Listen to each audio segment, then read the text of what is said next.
નમસ્કાર મિત્રો આજની વિડીયોમાં વાત થશે વરસાદની મોટી આગાહી। આગામી 4 દિવસ તોફાની વરસાદની આગાહી વ્યક્ત કરવામાં આવી છે। અરબ સાગરમાં સર્જાયેલું લો પ્રેશર તોફાની વળાંક લઈ લે તેવી શક્યતા દેખાઈ રહી છે। મિત્રો મહત્વનું છે કે બુધવારે 48થી વધુ તાલુકામાં વરસાદ નોંધાઈ ગયો છે।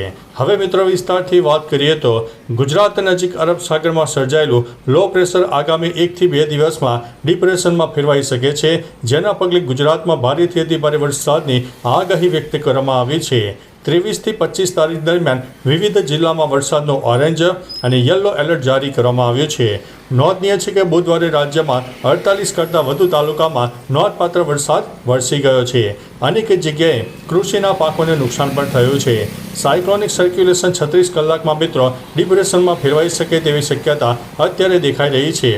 હવામાન વિભાગે આપેલી માહિતી અનુસાર હાલ પૂર્વ મધ્ય અરબ સાગરમાં સાયક્લોનિક સિસ્ટમ સર્જાઈ ગયું છે, જે આગામી 12 કલાકમાં લો પ્રેશર બનવાની અને તેના પછીના 12 કલાકમાં ડિપ્રેશનમાં ફેરવાઈ જાય તેવું પૂર્વ અનુમાન છે, જેના કારણે ગુજરાતના અલગ અલગ જિલ્લામાં ગાજવીજ અને ભારે પવન સાથે વરસાદની આગાહી વ્યક્ત કરવામાં આવી છે। ગુજરાતમાં 2 દિવસ છૂટોછવાયો અને સામાન્ય વરસાદ રહેશે, ત્યારબાદ વરસાદનું જોર વધવાની સંભાવના છે। મિત્રો મહત્વનું છે કે મંગળવારે પણ વરસાદને કારણે ડુંગળી અને કેરીના પાકને વ્યાપક નુકસાન થયું છે। મંગળવારે વરસેલા વરસાદના કારણે મહુવા માર્કેટિંગ યાર્ડમાં ડુંગળીનો જથ્થો પલળી ગયો છે, જ્યારે જૂનાગઢ માર્કેટિંગ યાર્ડમાં કેરીના બોક્સ પલળી જતા વેપારીઓને નુકસાની ઉઠાવવાની વારી આવી છે। ત્યારે બીજી તરફ ઊંઝા અને થરાદ માર્કેટિંગ યાર્ડ દ્વારા ખેડૂતોને સૂચના પણ આપવામાં આવી છે।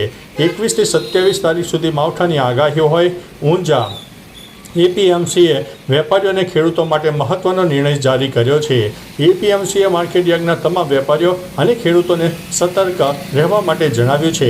વિશેષ રૂપે ખુલ્લામાં રાખવામાં આવેલા ખેત ઉત્પાદનો અને અન્ય માલ સામાનની સુરક્ષા માટે યોગ્ય પગલાં લેવાની સૂચના આપી છે। મિત્રો મહત્વનું છે કે આજે તારીખ 22 મે છે, તો આજે ગુજરાતના 7 જિલ્લામાં ગાજવીજ સાથે વરસાદની શક્યતા છે। આજ રોજ ગીર સોમનાથ, અમરેલી, ભાવનગર, ભરૂચ, આણંદ, નર્મદા, છોટાઉદેપુર જિલ્લામાં યલો એલર્ટ જારી કરવામાં આવ્યો છે। છૂટાછવાયા સ્થળે ભારે વરસાદની પણ શક્યતા છે।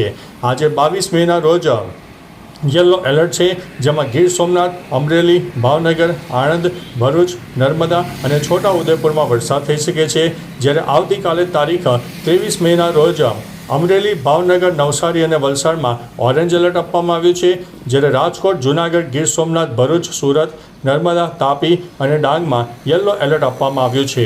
મિત્રો મહત્વનું છે કે 24 તારીખે પણ વરસાદની શક્યતા છે, જેમાં જૂનાગઢ, ગીર સોમનાથ, નવસારી, વલસાડમાં ઓરેન્જ એલર્ટ, પોરબંદર, રાજકોટ